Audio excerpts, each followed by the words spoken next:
Are you in the pet industry and looking to hire an outstanding individual with unique skills? Someone who can increase your sales, improve your customer service, train your staff. If that's you, you'll definitely want to hear what Rachel McGinnis has to say in this interview.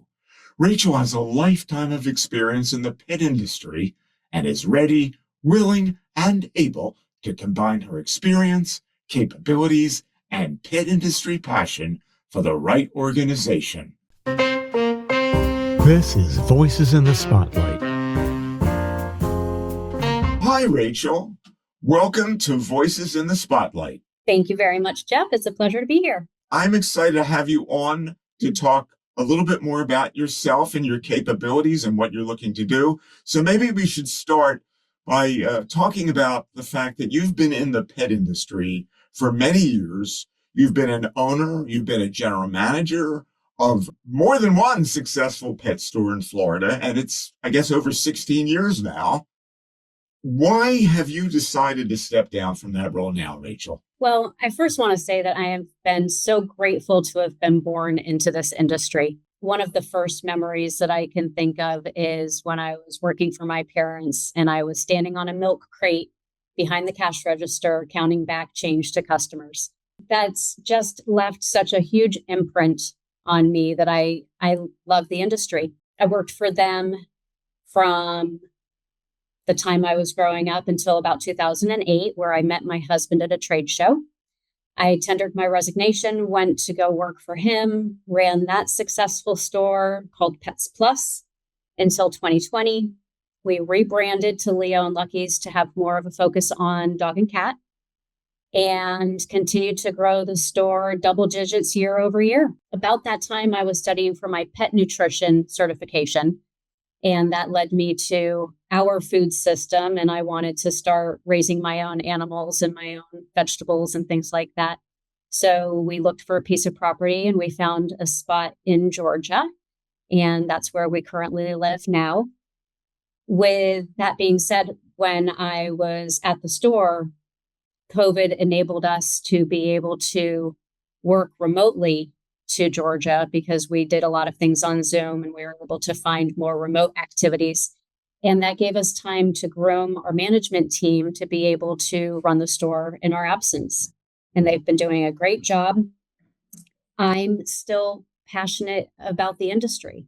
So even though we have people that can run the store in my absence, I still want to contribute to the whole big picture. Makes a lot of sense. And the fact that you've groomed these people to continue to run the operation as you can help them from a remote location, I understand that as well. Yeah. So let's talk a bit here, or have you talk a bit here about the kind of position or role that you're looking for right now as you step down from that general manager role. Well, I have a very unique skill set. I've worn every hat imaginable in the retail business. And without a specific job description that I'm looking at, I'd say that I'd be a good inside sales rep, perhaps a trainer, a buyer, customer service representative, something along that field. But up until this point, I've been a big fish in a little pond. And I'm now looking for a little bit more of a work-life balance. But I still want to be part of a bigger team where I can share some of my knowledge with others in the industry. A remote role would be what I would be looking for. That way I can leverage my lifetime of knowledge in the pet industry and be able to share with others. And I would expect that there would be some travel for meetings and sales shows and things like that, and that wouldn't be a problem. You've mentioned there a few potential roles for you, which I think is interesting. It shows your versatility and your depth of experience. Can you briefly tell us why do you think you'd be a good candidate for any of these roles that you've articulated here? Well, I'm a seasoned pet professional. I've trained, I've mentored, I've been a buyer, I've been a salesperson. I have lots of things that I can contribute to a new business. I'm a good leader. I lead by example. My office manager, Jessica, who I have right now, originally started with me as a part-time sales associate. And she saw what I did and was interested in that. And so I taught her how to do what I do. Same thing with Bree, my retail sales manager. I would see her lurking in a different aisle or, around the corner when I would talk to customers. And she loved that I knew their name and that I asked how Fluffy was doing. And she's emulated that. And they're both doing amazingly well. And they're very successful at what they're doing now. I feel like I could bring that kind of aspect to another role and be a good ambassador for another company. You've been in the pet industry for a long time, very successful in it. Are there a couple of achievements that you've had in owning and running a pet store that you're particularly proud of that people might want to know about? The first big accomplishment or achievement that I think of is just my success in the business itself, having a lifetime of knowledge and running two successful stores. I've been able to grow them double digits year over year to the multi-million-dollar store that they are today. I've found it very important to keep up with my key performance indicators and have shown that our store has been in the top 1% of independent pet stores in the industry, and that's added to our success and our profitability. Another achievement that I think that I am really proud of is that we have won Best Pet Store in our county for 10 years in a row. We just got our 10th year this year. And it's a huge achievement and a huge acknowledgement to the community who had to vote on this, that they have so many different shopping opportunities, not only within our direct market, but online as well. Amazon and Chewy are huge. And to earn this type of achievement after so many years is really a blessing. They're both very impressive achievements. The customer service one really jumps out at me because I can understand, having been a pet owner at one point myself, how many options there are that one has, more so than ever now because of remote purchasing. With all this experience that you've had, I'm wondering if there are any lessons or things that you've learned that a potential employer would benefit from hearing. The most important aspect that I've learned is that our business is built on relationships.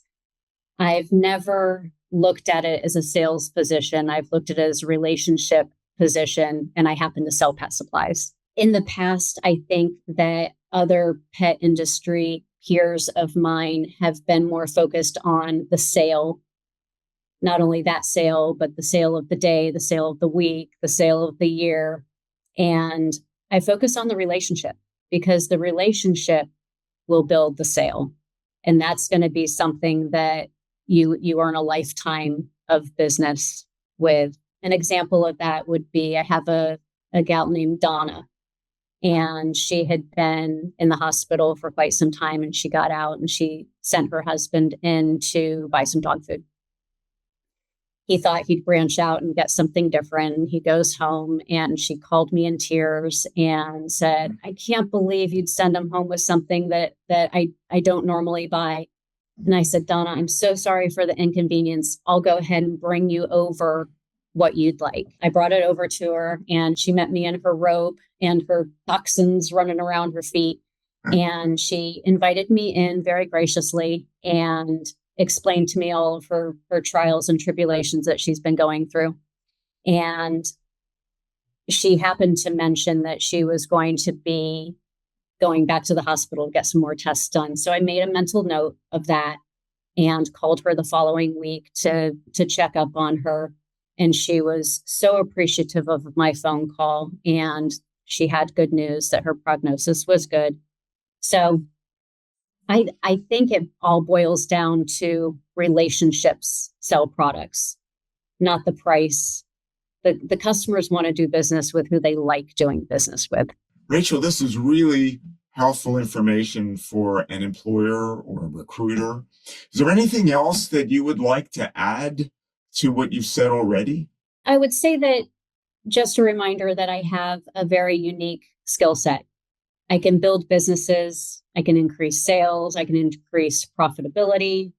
I love to groom employees. I can train staffs, and I'm a good buyer. Everything that we have in the store has been vetted by me personally. So how can any potential employer or recruiter get in touch with you to learn more about you, your pet industry experience, your skills, what you're looking for? How do they reach you? So the easiest way would be through my email, which is rnannen, Nannen, @gmail.com.